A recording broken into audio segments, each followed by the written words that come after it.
Hello NEET aspirants. तो यार 5 मई को एग्जाम है आप सभी का।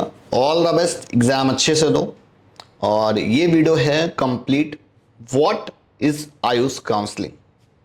आयुष काउंसलिंग क्या है, डबल ए ट्रिपल सी क्या है, इसका बेसिक एलिजिबिलिटी क्राइटेरिया क्या है, इसमें कौन से बच्चे पार्टिसिपेट करते हैं, बहुत बेसिक सी वीडियो है। तो भाई यहां पर एक फ्लो चार्ट दिख रहा होगा आपको साइड में, बड़ा इंपॉर्टेंट फ्लो चार्ट है ये। नीट का रिजल्ट आउट होगा, रिजल्ट आउट होने के बाद में एक मेडिकल काउंसलिंग का पार्ट ए है और पार्ट बी है आयुष काउंसलिंग का। जैसे पार्ट बी आयुष काउंसलिंग का है, उसमें से दो तरह से काउंसलिंग होती है। पहली काउंसलिंग है ऑल इंडिया कोटा 15%, जिसमें कि double A triple C counselling committee conduct कराती है। ये ऑल इंडिया काउंसलिंग है। दूसरा पार्ट है स्टेट कोटा 85% का, और वहां पर जो भी स्टेट्स होंगे वो 85% गवर्नमेंट सीट्स की काउंसलिंग कराएंगे, plus 100% seat private Ayurvedic college की कराएंगे, या बीएचएमएस है या बीयूएमएस है, जो भी कोर्सेस हैं वो प्राइवेट कॉलेज के 100% सीट इंटेक उस पर पार्टिसिपेट करेगा। तो भैया what is double A triple C, एक बेसिक सा फंडा ये है। डबल ए ट्रिपल सी में पार्टिसिपेट करने के लिए, आयुष काउंसलिंग में एडमिशन के लिए आपको यहां पर नीट क्वालिफाई मैंडेटरी है। नीट क्वालिफाई होना बहुत ज़्यादा ज़रूरी है। अगर आप डिसक्वालीफाई हो जाते हैं तो आप एलिजिबल नहीं होते हैं। किसी भी तरह का कोई भी बेसिक मैनेजमेंट कोटा सिस्टम यहां पर नहीं है कि आप पैसे दोगे और आपकी अलॉटमेंट हो जाएगी। मैंडेटरी है नीट क्वालिफाई होना है। अब अगर आप यहां पर जो आपको स्क्रीन दिख रही है डबल ए ट्रिपल सी, इसमें सारी इंफॉर्मेशन डिटेल में दे रखी गई है। एक ये इंफॉर्मेशन बुलेटिन है, इसको अगर आप रीड करेंगे तो यहां पर आपको सारी चीजें मिल जाएंगी। AYUSH admission central counselling committee, इसको बोलते हैं double A triple C, ministry of AYUSH government of India. तो ये जो कमेटी बनाई गई है वो बीएमएस, बीएसएमएस, बीयूएमएस, बीएचएमएस, इन्हीं सारे कोर्सेज के एडमिशन्स के लिए ही बनाया गया। इनका जो ऑफिशियल वेबसाइट है AACCC.gov.in, तो इनका ऑफिशियल वेबसाइट है। आप इनके ऑफिशियल वेबसाइट पर जाएंगे और आपको जो भी यहाँ पर ब्रोशर जो इनका दे रखा है, इनके ब्रोशर पे सारी डिटेल्ड भी इंफॉर्मेशन दी हुई है। इसमें एक ये फ्लो चार्ट है, इससे आपको ये पता चले कैसे कैसे ये लोग पार्टिसिपेट करते हैं, इनका क्या प्रोसेस होता है। एक ये जो पार्ट है बड़ा इंपॉर्टेंट है यार। ये जो चैप्टर नंबर 1 इन्होंने दे रखा है ये बहुत ज़्यादा इंपॉर्टेंट है। पहला पॉइंट है इसमें, ऑल इंडिया कोटा 15% यूजी, मतलब गवर्नमेंट कॉलेज हो, गवर्नमेंट एडेड कॉलेज हो, सबकी 15% सीट ऑल इंडिया कोटे में जाएंगी, सेंट्रलाइज काउंसलिंग में जानी तय है। 100% सीट बीएचयू की, अगर कोई भी सेंट्रल यूनिवर्सिटी है, डीम्ड यूनिवर्सिटी है, नेशनल इंस्टीट्यूशन है, central plus national, 100% intake participation कहां से होगा, AACCC.gov.in। गवर्नमेंट है, गवर्नमेंट एडेड है, उसका पार्टिसिपेशन होगा सेंट्रलाइज काउंसलिंग से AACCC.gov.in, बट 15% यहां पर पार्टिसिपेशन होगा। रिमेन्स 85% की स्टेट रिस्पॉन्सिबिलिटी लेता है कि उसको कैसे वहां पर अलॉटमेंट देनी है। यहां पर अगर आप देखोगे तो ITRA जामनगर, एक ये भी नेशनल इंस्टीट्यूट है, और एक कॉलेज है NIA जयपुर, 100% इनका भी पार्टिसिपेशन है।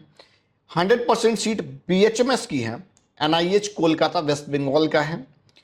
100% seat BMS, BSMS, BUMS, BHMS, जितनी भी डीम्ड यूनिवर्सिटी है उन सबके 100% सीट्स यहां पर मिलेंगी आपको। और 50% BMS seat of AIIA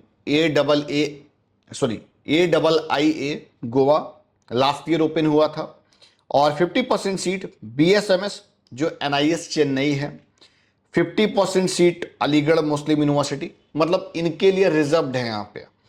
50% BMS and BHMS जो NEIAH शिलोंग मेघालय में है, 50% मतलब यहाँ पर सीट पार्टिसिपेट करती हैं। गवर्नमेंट पॉलिसी क्या फॉलो होती है यहाँ पर? गवर्नमेंट पॉलिसी होती है भाई, ओपन सीट का तो किसी भी तरह का कोई रिजर्वेशन नहीं है। OBC के लिए 27%, EWS के लिए 10%, SC के लिए 15%, ST के लिए 7.5%। तो ये रिजर्वेशन सिस्टम फॉलो होता है और इन सब की जो पीडब्ल्यूडी सब कैटेगरी है उसका 5% रिजर्वेशन रहता है। इस ब्रोशर में सारी चीज़ें डिटेल्ड में दी हुई हैं, अगर आप देखेंगे तो आपको सब मिल जाएगा। और 40% से ऊपर अगर वो डिसेबिलिटी होगी तो उसको तभी हैंडीकैप्ड वाला रिजर्वेशन मिलता है। एक और इम्पॉर्टेंट चीज़ कि अगर आपको इसमें एक और स्कैम सिस्टम है थोड़ा सा प्राइवेट आयुर्वेदिक कॉलेज को लेकर। हालांकि गवर्नमेंट बहुत सारे कॉलेज होते हैं बट सारे कॉलेज को परमिशन बहुत बार नहीं मिल पाती है। ये क्या चक्कर है सर? उसके लिए एनसीआईएसएम एक बोर्ड बनाया गया है गवर्नमेंट के द्वारा। एनसीआईएसएम बोर्ड जो है ये सबको हर साल इंस्पेक्शन करता है, उनके पैरामीटर्स वेरीफाई करता है, एलिजिबल होता है तो अप्रूव्ड करता है, बहुत बार रिजेक्ट भी कर देता है। वो गवर्नमेंट इंस्टीट्यूट हो, प्राइवेट इंस्टीट्यूट हो, वो कोई भी इंस्टीट्यूट हो सकता है जो कि रिजेक्ट किया गया हो। यहां पर स्क्रीन पर आपको दिख रहा होगा, अगर आपको देखने हैं कितने कॉलेज हैं क्या है। एक यहाँ पर छोटी सी और अपडेट है। लास्ट इन्होंने जो लिस्ट यहाँ पे अपडेट की हुई है 14 अप्रैल को अपडेट की है। यहाँ पर 39 पेज का जो आप पीडीएफ देख रहे हैं है ना, ये वाला है। ये लास्ट ईयर की कट ऑफ है यार, ऑल इंडिया कोटे की, बीएमएस की, बीएचएमएस की, पीयूएमएस की। पोस्ट करके स्क्रीनशॉट भी ले सकते हो। इसको मैंने एक डिटेल्ड वीडियो में ब्रीफ किया हुआ है ना। और ये लास्ट ईयर जो काउंसलिंग हुई थी, जो कट ऑफ है वो इस बेसिस पे है। टोटल 540 कॉलेज पार्टिसिपेट किए थे। डीम्ड यूनिवर्सिटी 9 थी, सेंट्रल इंस्टीट्यूट और नेशनल इंस्टीट्यूशन 3 थे। 437 प्राइवेट कॉलेज हैं टोटल है ना, और इस बार और बढ़ जाएंगे। गवर्नमेंट 71 है, गवर्नमेंट एडेड 3 हैं है ना।